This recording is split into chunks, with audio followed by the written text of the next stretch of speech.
많이 취소가 되었다가 9월 이후부터 서서히 진행되고 있는데요. 최근엔 일본 사람들도 의외로 굉장히 많이 모였다고 합니다. 관계자들조차 지금 이럴 때가 아닌데 좋은 반응이라며 놀라움을 표하고 있습니다. 지난 28, 29일에 일본 도쿄에서는 한일축제 한마당 행사가 열렸습니다.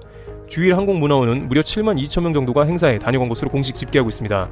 한일 관계 악화에도 불구하고 일본 현지에서는 여전히 한국에 대한 관심이 많은 것으로 해석되고 있습니다.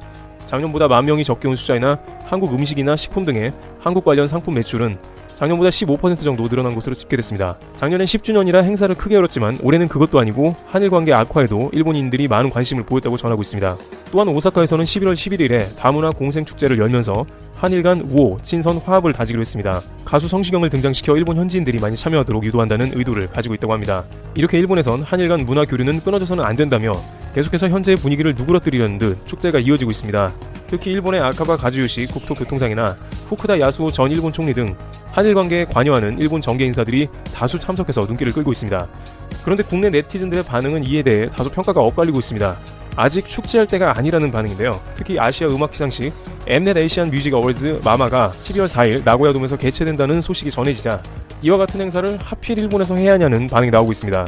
특히 해당 행사를 개최하는 한국 엠넷이 일본을 홍보해주는 게 아니냐는 반응이 나오고 있는 것입니다. 일부 네티즌들은 경제 전쟁 중인데 일본에 놀러가라고 한국에서 광고하는 격이라며 불만을 표했습니다. 그러면서 마마 같은 경우 한류 아이돌들이 많이 나오는데 아시아의 팬들이 일본에 가서 돈을 쓰게 하는 격이라며 일본 여행 자제 운동에 찬물을 끼얹고 있다는 반응입니다. 또한 이 행사가 수출 규제 이전에 정해졌다 아니다 논란이 이어지는 등 아직 일본에서의 축제는 시기상조라는 반응이 이어지고 있습니다.